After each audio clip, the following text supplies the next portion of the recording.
Very good morning to all my dear students. Welcome to St. Angel's Public School, Bagpat. Online Economics Classes Part 3, Class 11th, Commerce. As you know, we are working from our home. So my dear student, today we will discuss chapter number 1, Introduction.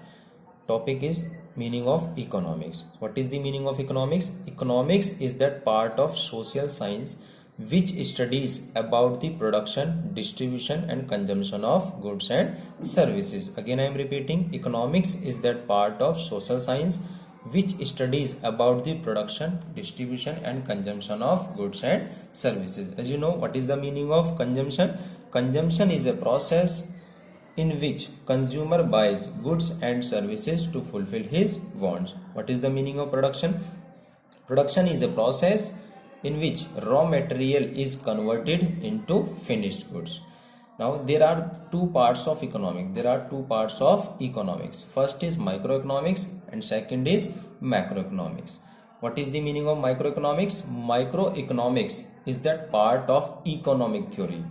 Microeconomics is that part of economic theory which studies the behavior of an individual units of an economy. Again I am repeating, microeconomics is that part of economic theory which studies the behavior of an individual unit of an economy. Examples of microeconomics are individual income, individual output, individual saving, individual demand, etc. What is the meaning of macroeconomics?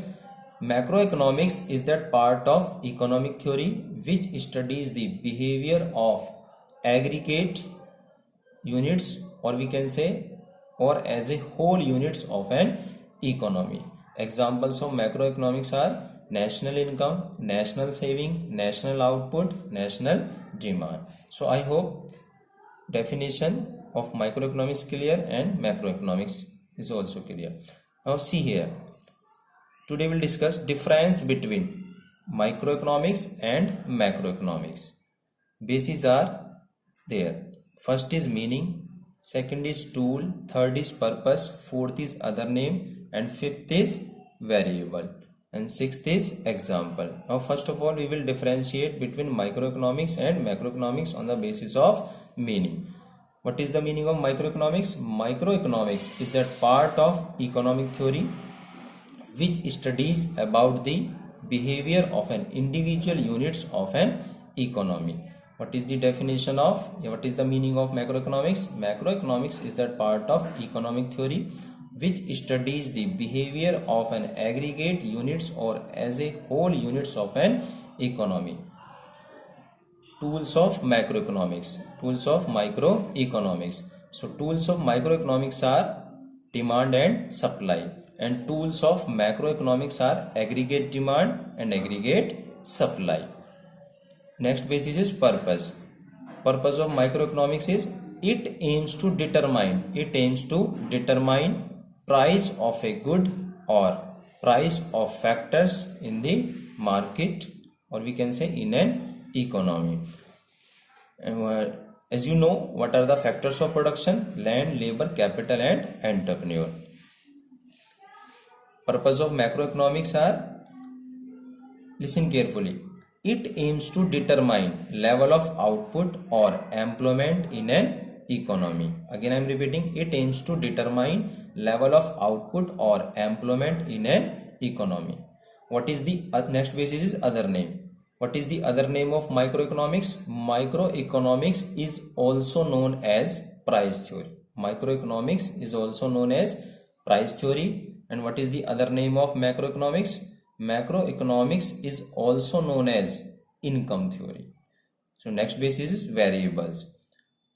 Microeconomics assumes that all macro variables are constant. Microeconomics assumes that all macro variables are constant in microeconomics. For example, national income, national consumption, national saving, national output, etc.